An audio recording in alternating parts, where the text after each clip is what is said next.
A hablar de embriología y fisiología pancreática. En cuanto a la historia, la palabra páncreas viene del griego, pan significa todo y creas carne. Este nombre se debe, ya que en observaciones anatómicas en cadáveres no se identificaba cartílago ni hueso, entonces esto le confería una consistencia relativamente uniforme, por lo que fue nombrado así. La primera descripción se le atribuye a Herófilo, él estuvo del 325 al 280 a.C., y era un anatómico y cirujano griego. Él fue uno de los fundadores de la antigua escuela de Alejandría en Egipto. Y posteriormente viene Erasístrato entre el 304 y el 250 a.C. Después de él viene Claudio Galeano de Pérgamo, que era el médico de gladiadores y del emperador Marco Aurelio. Él identificó al páncreas como una glándula cuya función principal pensó que era proteger los vasos sanguíneos que pasaban por detrás del mismo. Tenemos al Talmud de Babilonia, que es un compendio de la cultura judía. Aquí está recopilado entre el 200 a.C. y el 600 después de Cristo los datos acerca de astronomía, matemáticas, anatomía, curaciones y magia. Y en este compendio se le llamaba al páncreas el dedo de hígado, por lo que era considerado como un órgano accesorio a este. En 1524 viene Andrea Berzelius. Él estuvo entre 1514 y 1564 en Bruselas, en Bélgica, y él hace un tratado que es el Humani Corporis, que son 7 libros, y en el cual en el 5.º libro hace una descripción del páncreas, sin utilizar este nombre, y le otorga una función protectora sobre los vasos que pasan a su través, y no menciona en ningún momento su sistema ductal. Este libro es publicado en 1527, y en la siguiente imagen podemos ver la imagen o cómo él lo dibuja como un efecto protector de los vasos, pero nunca lo nombra. Posteriormente viene Wirsum. Él, 100 años más tarde, en 1642, describe el conducto pancreático principal, y a partir de esto muchos autores consideran que inicia la pancreatología. Un año posterior de este descubrimiento, que fue en 1642, él es asesinado y se cree que fueron por celos, por envidia. Viene Francis Gleason de 1597 a 1677 en Inglaterra, y en 1654 él publica en su libro de Anatomía Hepatis el mecanismo esfinteriano que va a rodear la zona terminal del conducto biliar común. Posteriormente viene Vater, quien en 1720 describe lo que posteriormente recibiría el nombre de ampolla o papila de Vater. Y este consiste en la elevación de la mucosa de la segunda porción duodenal debido a la fusión de los conductos biliar y pancreático. A continuación, Domenico Santorini, en Italia, en 1724, publica en su libro de observaciones anatómicas, describe el conducto pancreático accesorio que lleva su nombre, y en base a sus hallazgos se interpreta lo que actualmente se conoce como páncreas divisum.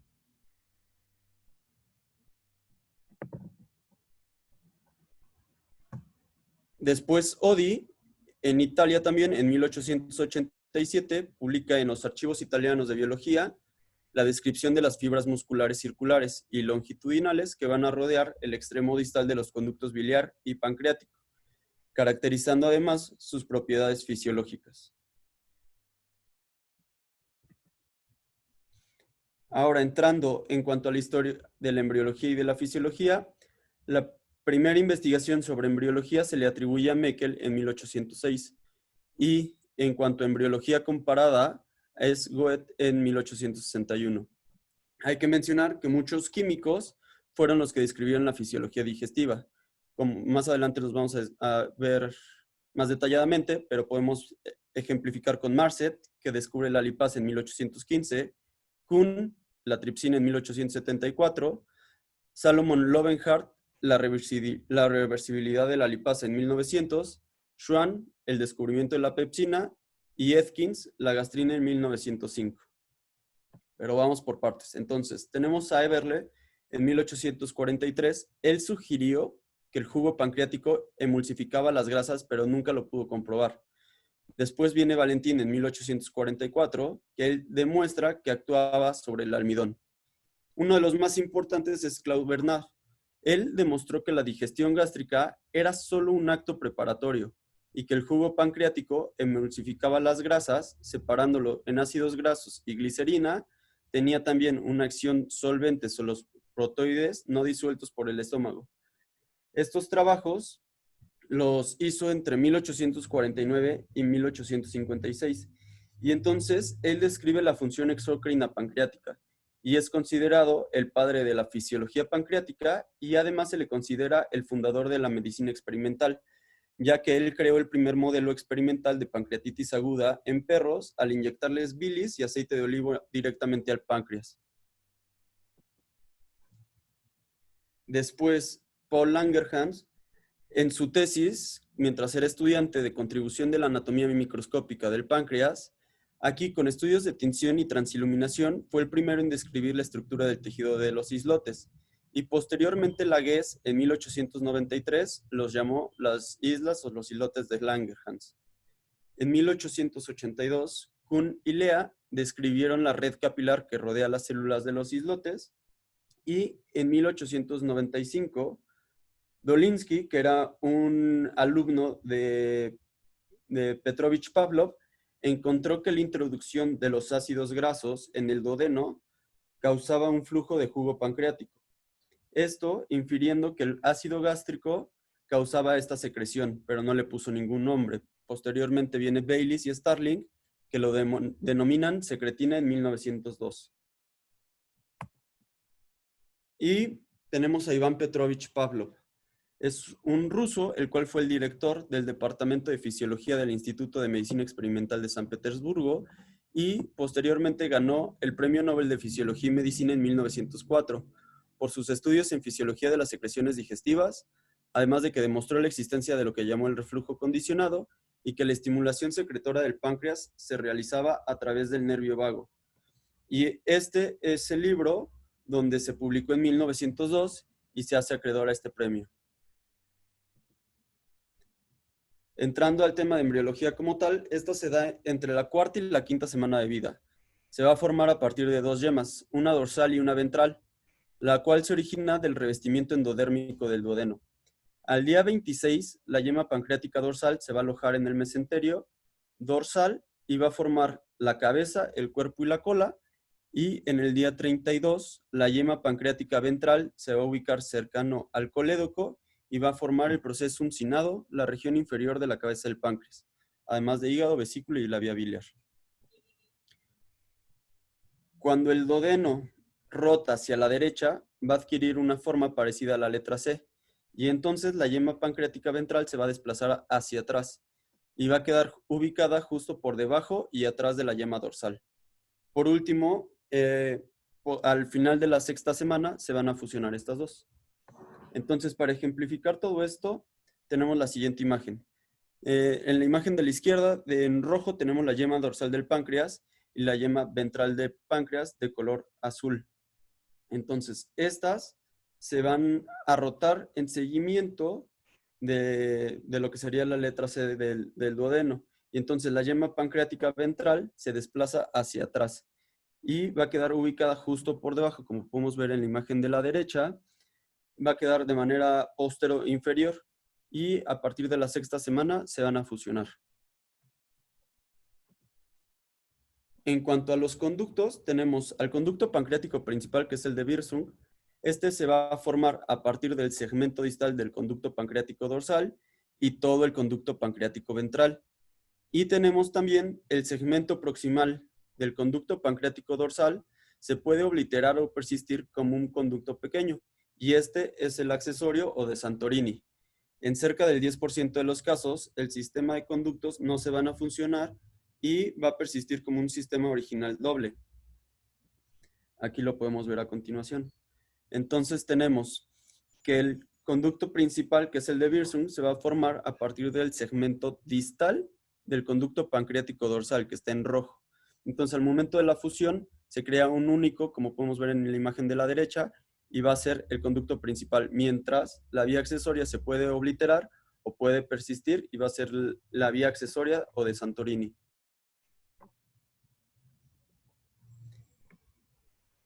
En cuanto a las variaciones, tenemos variaciones tanto de los conductos pancreáticos como puede ser del conducto accesorio, que sería la imagen de la izquierda, que lo más común son las imágenes A y C. Entonces, en la A, ambos conductos se abren al duodeno y este es el 60% de los casos. En la imagen B, el conducto accesorio va a terminar de forma ciega en la pared abdominal.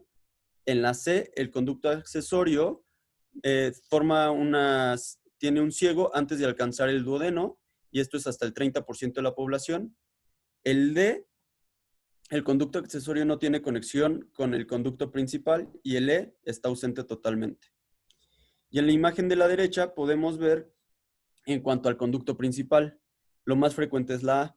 Ambos conductos se abren al duodeno y en las imágenes B, C y D se hace como una relación inversa, siendo que el accesorio sería el principal entonces.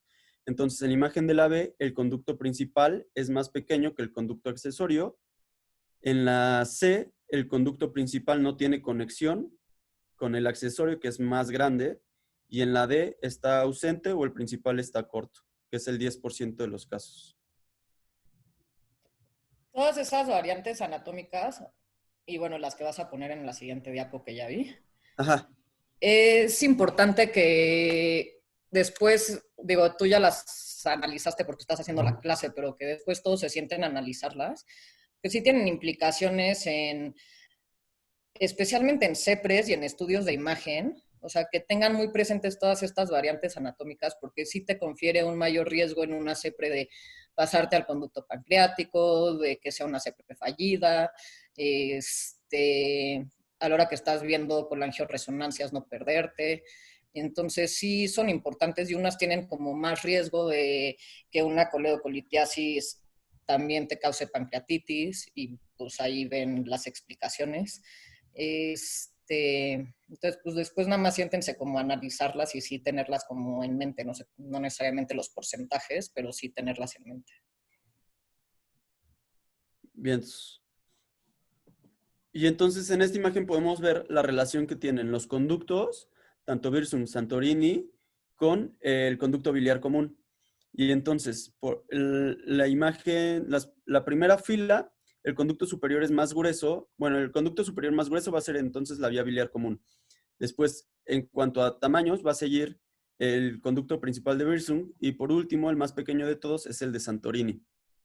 En las filas 2 y 3, el conducto de Santorini, que sería la vía accesoria, va a ser el conducto principal. Entonces, el de menor tamaño va a ser Wirsung. Y ahí podemos ver las relaciones que hay, siendo que la primera imagen de la primera fila es el 33.4, es lo más frecuente en todos los casos. Pero como dice B, hay que conocer o hay que saber que hay diferentes variaciones anatómicas. Los eventos críticos embriológicos es la rotación y la fusión de los divertículos. Estos son entonces la malrotación, que se da en la quinta semana, y esto nos va a generar un páncreas anular, que posteriormente lo vamos a ver, y la fusión en la séptima semana. Y aquí nos va a traer todas las variaciones de los patrones ductales, como ya los mencionamos. A partir del tercer mes, los islotes de Langerhans se van a desarrollar a partir del parénquima hepático y se van a distribuir por todo el páncreas. Y va a empezar a funcionar el páncreas entre las 10 y 12 semanas, siendo la insulina que inicia su funcionamiento en el quinto mes. Y para ejemplificar y resumir todo, les pongo la siguiente imagen donde está ya todo lo que mencionamos.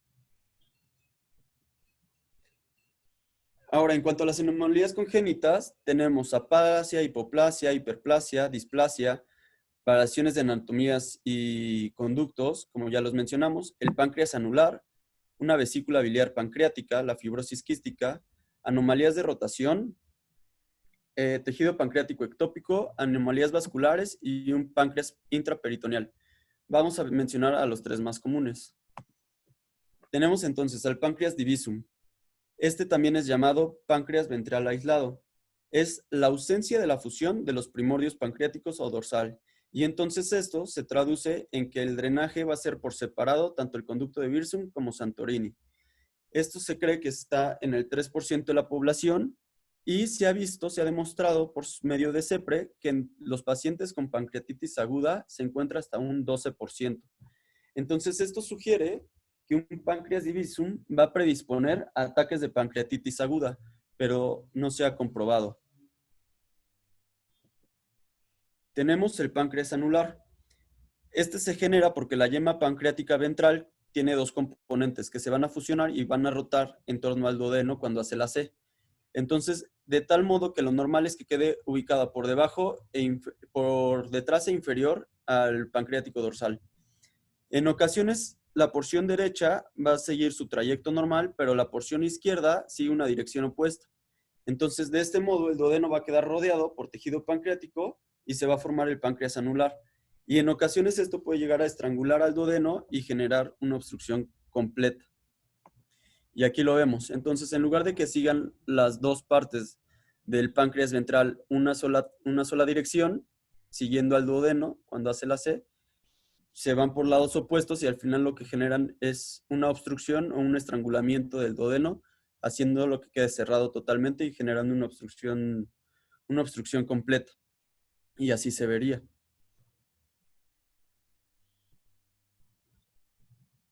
Y en cuanto al páncreas ectópico, tejido heterotópico y páncreas accesorio, lo más común es que se encuentre en estómago, duodeno, ilion, en divertículo de Meckel o en ombligo.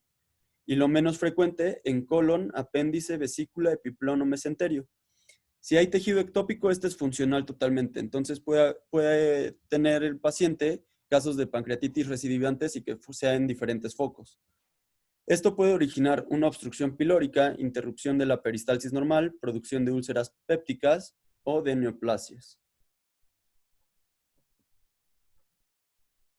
Y ahora, en cuanto a la histología, el 85% es un parénquima, es exócrino. El 10% es una matriz extracelular, el 4% es tejido vascular y linfático y solo el 2% es endocrino.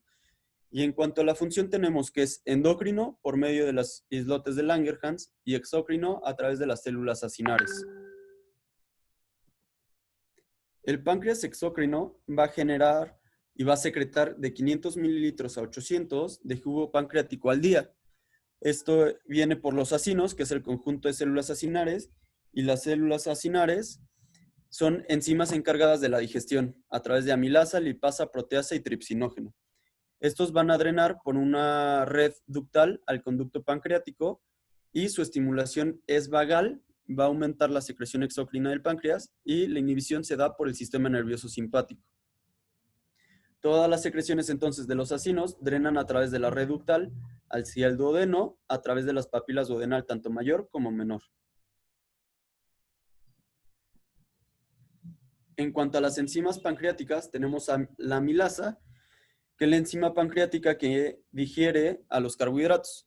Esta termina el proceso de la amilasa salival, se secreta en su forma activa, va a hidrolizar el almidón, el glucógeno y todos los demás carbohidratos, excepto uno, que es la celulosa.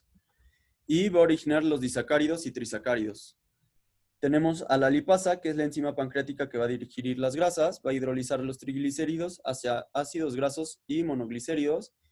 Y tenemos a la tripsina y quimiotripsina, que estos van a cortar a las proteínas y vamos a tener entonces carboxipolipeptidasa, que corta en aminoácidos individuales para la absorción de estos. Todas estas se van a activar cuando entran en contacto con tejido gastrointestinal por medio de las enterocinasas. Y tenemos inhibidor de la conversión del tripsinógeno, que es el PSTI, y este se ve en pancreatitis hereditaria. Las células epiteliales de los conductillos y los conductos van a secretar tanto bicarbonato como agua, y esto contribuye a neutralizar el ácido que viene desde el estómago hacia el duodeno. Y para resumir, tenemos esta tabla. Entonces, tenemos para la digestión de los carbohidratos es por medio de la amilasa, que ya está activa. El sustrato viene del almidón y del glucógeno. Y el producto va a ser glucosa, maltosa, maltotriosa y dextrinas. Para las proteínas tenemos las endopeptidasas, que viene el tripsinógeno, que está inactivo, pero por medio de la enterocinasa se convierte en tripsina. La quimiotripsina, que viene inactiva, y la enterocinasa lo pasa a quimotripsina. Y para la elastasa, que está inactiva y por medio de la enterasa es la elastasa.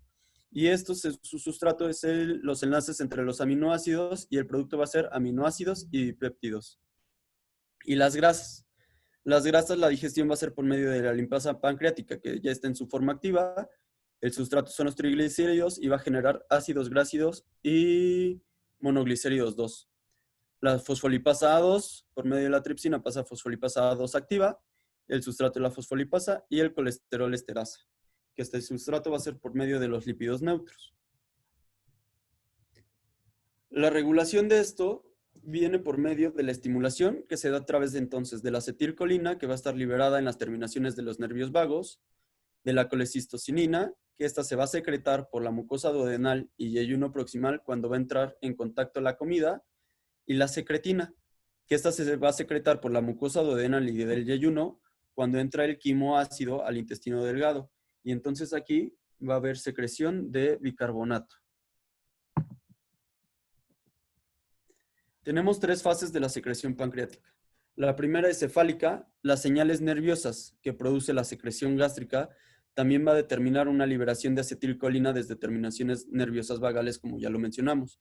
Y esto va a corresponder al 20% de la secreción posteriores a una comida, de las enzimas pancreáticas posteriores a una comida.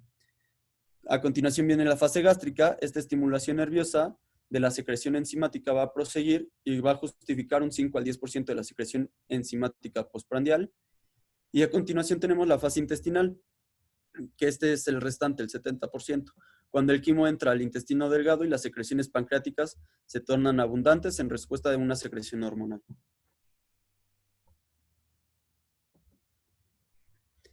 Y en cuanto al páncreas endocrino, tenemos que hay de 1 a 2 millones de islotes de Langerhans que van a corresponder a ese 2% que anteriormente vimos y va a estar ubicado cerca de las arteriolas entre 3.000 y 4.000 células. Tenemos células que son las alfa, que corresponden al 25% y va a generar glucagón. Tenemos beta, que son el 60% y genera insulina y amilina. Delta, que es el 10%, generará somatostatina, que es un inhibidor de la secretina y el glucagón. Tenemos epsilon, que secreta grelina, y PP o F, que es el polipéptido pancreático, que es un inhibidor de la secreción exocrina pancreática. Y como podemos ver en las imágenes de la derecha, entonces, la distribución se da de la siguiente manera. Las células B y D, que corresponderían como un 70% de todas, se van a distribuir de manera uniforme en los islotes del proceso unciforme y son ricos en células F y pobres en células A. Los islotes del cuerpo y cola van a ser ricos en A, pero pobres en F. Y B y D se van a distribuir de manera uniforme en todo el páncreas. Y hablando de cada una, tenemos entonces a la insulina. Esta fue descubierta en 1920. Tiene 2 cadenas, tanto la alfa y la beta, y tiene 2 etapas de liberación. Esta va a suprimir la glucogenólisis, va a facilitar el transporte de la glucosa a la célula y va a disminuir la glucosa plasmática. El glucagón es una proteína de 29 aminoácidos. Este va a promover la glucogenólisis y la gluconeogénesis hepática, va a aumentar el nivel de glucosa a nivel plasmático y va a estar estimulada por arginina y por alanina. Tenemos a la somatostatina. Esta va a generar disminución de la tasa de digestión y la absorción de nutrientes por el tracto gastrointestinal para su posterior utilización. Va a inhibir la secreción del glucagón e insulina, va a inhibir la motilidad gástrica y duodenal, va a haber una reducción de secreción del ácido clorhídrico, pepsina, gastrina, secretina y enzimas pancreáticas, y la inhibición de la absorción de glucosa y triglicéridos a través de la mucosa intestinal. Y entonces, para resumir, les puse esta tabla donde mencionamos ya todas.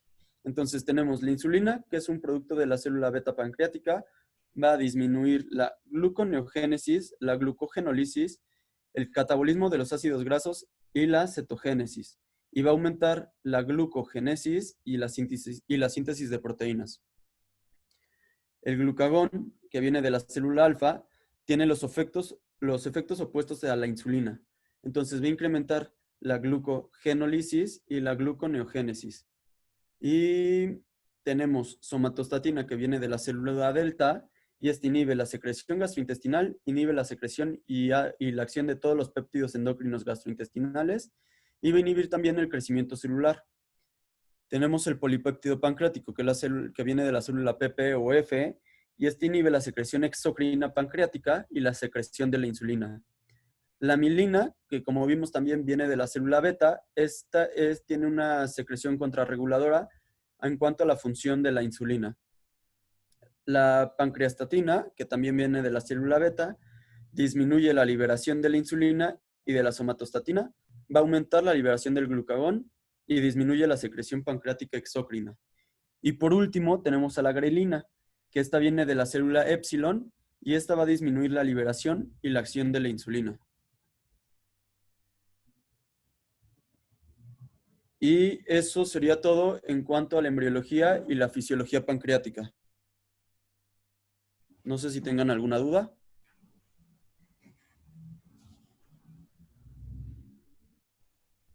¿Alguien con dudas o comentarios? Dato curioso que yo aprendí hace poquito. Ajá. La insulina se llama insulina porque es de los islotes de Langerhans. Se me hizo muy... O sea, viene de ínsula, de isla. Y se me hizo muy curioso, pero pues no es duda, nada más es como comentario cultural. Pero un muy buen comentario cultural. Sí, ese es un fun fact. A mí sí me gustan los fun facts. Pues creo que lo resumiste muy bien, Mauro. La verdad es que es un tema como súper amplio, súper árido, pero lo presentaste bien y con sus aplicaciones clínicas. Justo, y esto es como, supongo que ya los R's más grandes ya lo habían deducido, pero para todos los demás residentes más chicos, justo este es el tipo de cosas que se tienen que enfocar cuando leen embriología y fisiología de las cosas relacionadas a cirugía. O sea, ¿qué aplicación clínica tiene? ¿Qué anomalías me puedo encontrar y por qué se dan? ¿Y qué implicación clínica tienen esas anomalías? O sea, en páncreas específicamente es el páncreas divisum, el páncreas anular. ¿Y cuál otro dijiste, Mauro? Tejido heterotópico o páncreas accesorio. Exacto, esos tres. Y pues sí son cosas que te encuentras y sí son cosas que ves. Y pues bien dijo Mauro, páncreas divisum hasta 12% están asociados a pancreatitis, etc.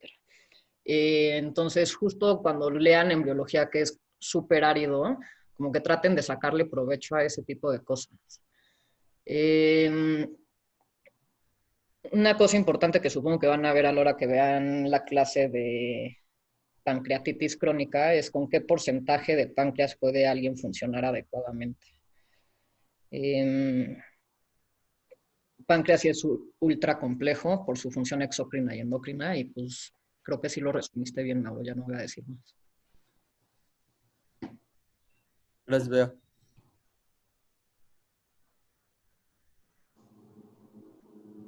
¿Alguien con alguna duda?